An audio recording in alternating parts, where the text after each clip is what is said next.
For better, and just a little bit worse, Samsung is entering a whole new chapter with the Galaxy S21. The S21 lineup has a brand new design compared to its predecessors, featuring a new contour-cut camera module, which makes it really clear that Samsung is trying to make a clean break from previous Galaxy phones. The S21 and S21 Plus sport completely flat Gorilla Glass 7 screens in front, with no curviness or rounded edges. While in back, you get a polycarbonate, which is a fancy word for plastic, rear panel. Now, Samsung's use of plastic might seem kind of silly on what's supposed to be a high-end phone, but between its new matte texture, increased durability, and the lightness that plastic has over glass, I actually think Samsung did a really good job of making plastic feel like a premium material. As for the Ultra, Samsung used the same Gorilla Glass 7 for its back too, adding a tiny bit extra protection and a little bit of extra cachet for its highest spec model. In a somewhat surprising move, both the S21 and S21 Plus have 2400 by 1080 Full HD Plus displays, which actually have less pixels than the QHD panels on last year's Galaxy S20. However, in return, Samsung added new 120Hz variable refresh rate tech, which offers such a smooth, silky viewing experience, it's actually kind of easy to forget the loss in resolution. Meanwhile, the S21 Ultra takes things even further by stepping up to a full 3200 by 1440 QHD Plus resolution, with a variable refresh rate that goes from 120Hz all the way down to 10Hz. It's more of everything that's already great about the S21's display, and quite simply, the S21 Ultra has the nicest screen in the industry.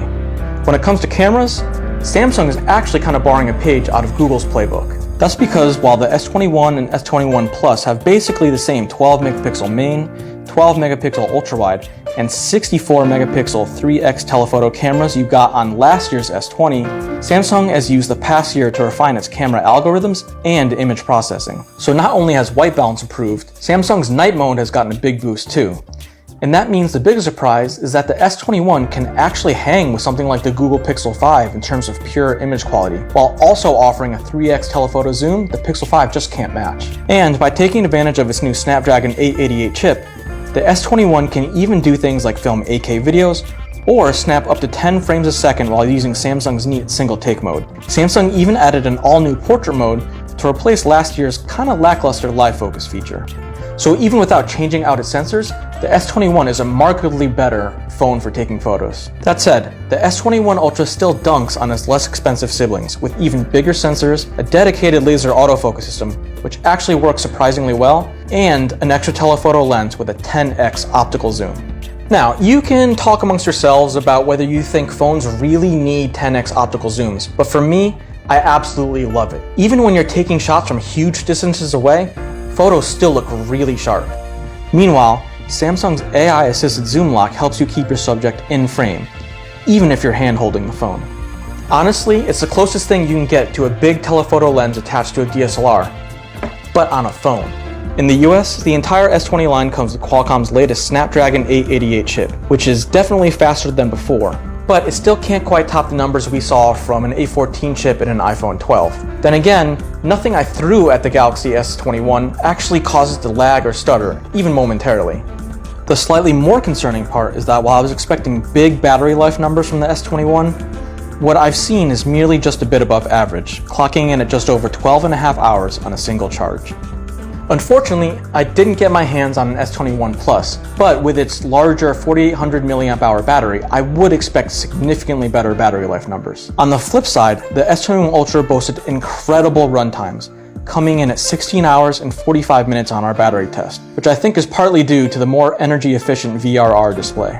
And as you'd expect, the entire S21 lineup comes with full 5G connectivity, along with a bunch of other high-end features including Bluetooth 5.2, Wi-Fi 6E, IP68 water resistance, and both wireless and reverse wireless charging.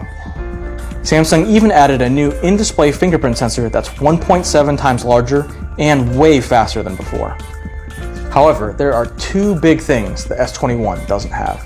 First is that after Apple removed the power brick from the iPhone 12 box last year, Samsung is now following suit. That means the only thing you get inside an S21 box is a USB-C cable and a SIM ejector tool. No power brick. But the bigger news is that for 2021, Samsung has finally given up on micro SD expandability on the S21. This might be a tough pill to swallow for people who like adding storage to their phone after they buy it, but sadly, this is kind of inevitable. It's just where the industry was heading. The one small upside is that for people who do want more storage, Samsung has reduced the price of upgrading, which means you can go from 128 gigs to 256 gigs for just $50. For longtime Galaxy fans, Samsung ditching microSD and removing the power brick is definitely going to sting. However, when you look at the bigger Android phone market, the S21 doesn't really have that much competition. Right now, it's just kind of hard to recommend any other phone over the S21, with Apple's iPhone 12 being Samsung's only real rival. And in the end, that means the S21 is the default high-end Android phone.